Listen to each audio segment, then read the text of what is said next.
राधे, हरे कृष्णा। कैसे हो आप सभी लोग? आशा करती हूँ आप सभी परम मंगल में होगे, स्वस्थ होगे, अच्छे होगे।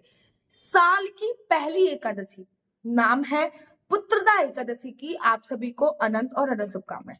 साल की पहली एकादशी है और महाराज, जैसे कि नाम से प्रतीत होने वाला है, संतान प्राप्ति के लिए। अभी भी किसी ने मुझसे पूछा था, दीदी संतान प्राप्ति के लिए क्या करना चाहिए, संतान प्राप्ति के लिए क्या? संतान प्राप्ति के लिए पुत्रदा एकादशी का व्रत रखना चाहिए।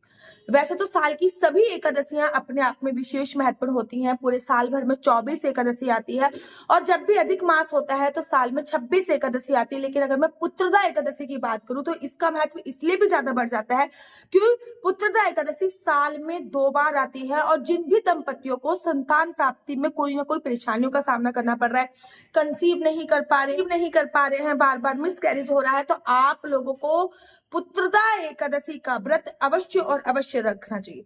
ऐसा भी बोला जाता है जैसे कि आपकी बेटी अगर संतान प्राप्त नहीं कर पा रही है या फिर आपकी बहू कंसीव नहीं कर पा रही, तो आप पुत्रदा एकादशी का व्रत रखकर उसका जो व्रत का फल है वो अगर उसको दे देते हो तो उनको संतान का योग्य बहुत बहुत जल्दी बनता है।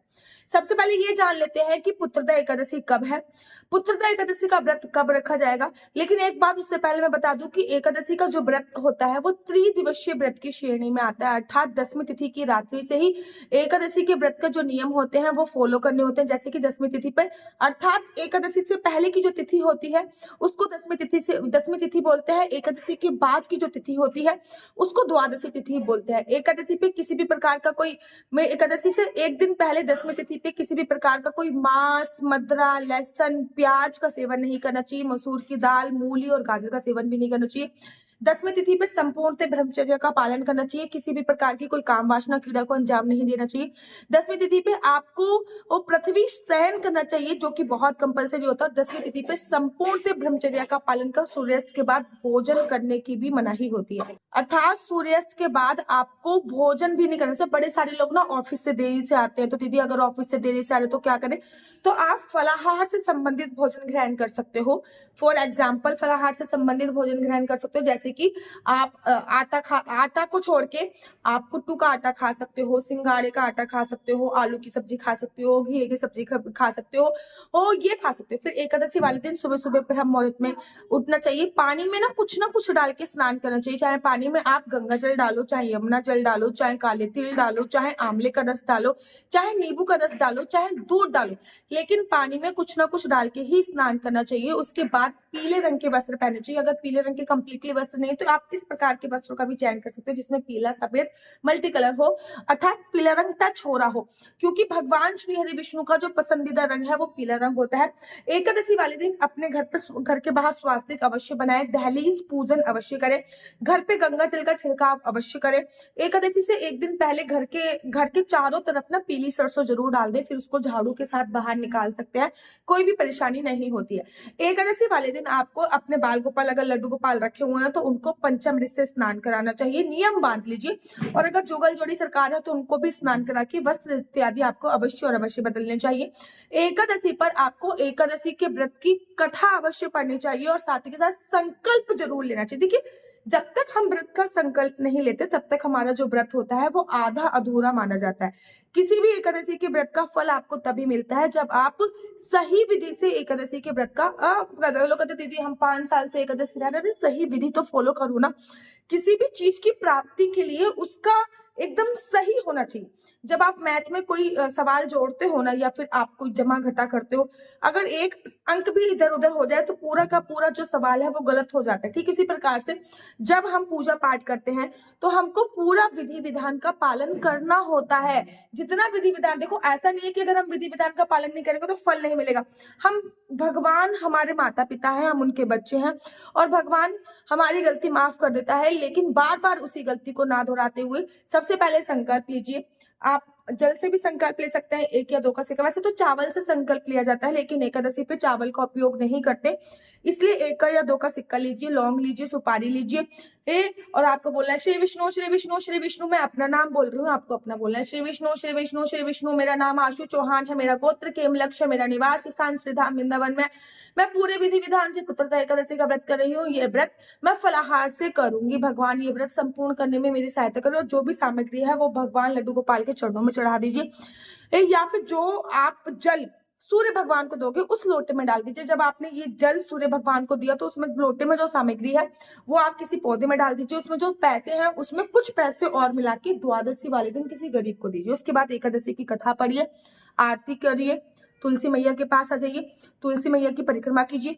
वैसे तो तुलसी मैया की आप 4 परिक्रमा नित्य करते ही होगे। कोशिश कीजिए एकादशी पे 16 हो, 51 हो, 101 हो, एटलीस्ट इतनी परिक्रमा तो आप एकादशी पे करें ही करें। कम से कम इस बात का आपको विशेष तौर पे ध्यान देना होता है। साथ ही के साथ कुछ बातों का आपको और भी ध्यान देना होता है, जैसे कि एकादशी वाले दिन किसी की निंदा चुगली नहीं करती, किसी की फोन पे किसी की बुराइयां कर रहे हैं, ऐसा नहीं किया जाता। एकादशी पे दिन में सोने की मनाही होती है। एकादशी पे क्या मैं ये कहूँ कि किसी भी व्रत में दिन में सोने की मनाही होती है। पूरे दिन भगवान के नाम का सिमरन कीजिए। अगर आपके पास आपके गुरु का मंत्र है तो आप उसका जाप कीजिए।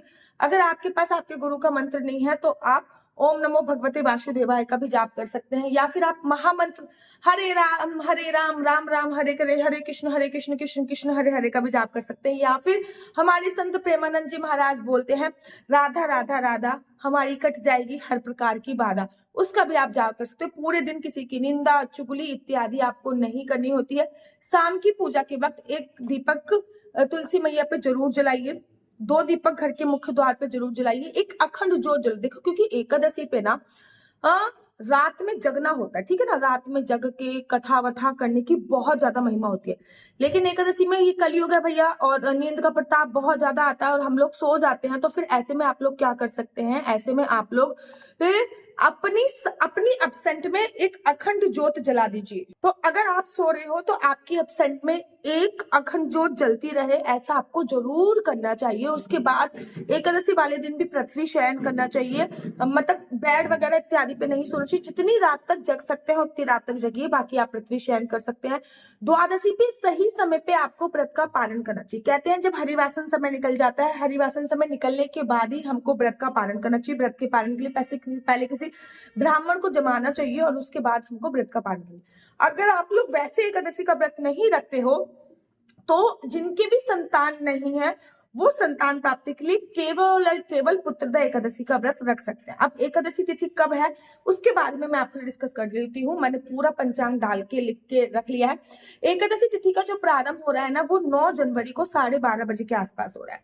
9 जनवरी को 12:30 बजे के आसपास एकादशी तिथि का प्रारंभ हो रहा है। वहीं एकादशी तिथि का जो समापन हो रहा है वो 10 जनवरी को 10:30 बजे के आसपास हो रहा है। मतलब 9 तारीख को 12:30 बजे, मतलब दोपहर को 12:30 बजे हो रहा है। इसका मतलब 9 तारीख को एकादशी नहीं होगी, और 10 जनवरी को शुक्रवार वाले दिन 10:30 बजे खत्म हो जाएगा। लेकिन जब 10 जनवरी को हम लोग सुबह सो के उठेंगे 4-5 बजे तो हमको एकादशी तिथि मिलेगी। इसलिए एकादशी का जो व्रत रखा जाएगा वो 10 जनवरी को ही रखा जाएगा। पूरे भारतवर्ष में मैं श्रीधाम वृंदावन की बात करूं 10 तारीख का व्रत है, खाटू श्याम की बात करूं 10 तारीख का व्रत है, गौड़ी संप्रदाय में 10 तारीख का व्रत है, चैतन्य गौड़ी संप्रदाय में 10 तारीख का व्रत है, इस्कॉन टेम्पल में भी 10 तारीख का ही व्रत रखा जा रहा है। अब 10 तारीख का व्रत है, लेकिन कुछ कुछ बातों का ध्यान रखना है, जैसे कि एकादशी के व्रत में या फिर किसी भी व्रत में पूजा पाठ का विशेष महत्व होता है। इसमें राहु काल जरूर देखना चाहिए।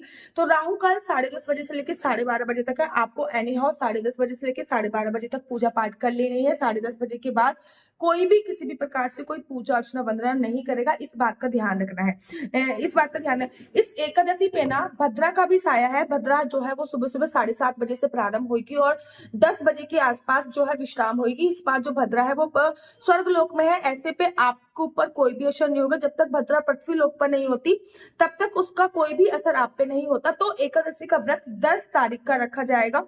उदया तिथि के अनुसार एकादशी का व्रत 10 तारीख का रखा जाएगा और 11 तारीख को एकादशी के व्रत का जो पारण है वो होगा। पारण किस समय होगा, भगवान का प्रिय भोग क्या है, पूजा विधि क्या है, ये सभी जानकारी मैं आपको दूसरी वीडियो में दूंगी। मेरा नंबर है 4/9-20-25-65। दोबारा से रिपीट करती हूँ, मेरा नंबर है 4/9-20-25-65।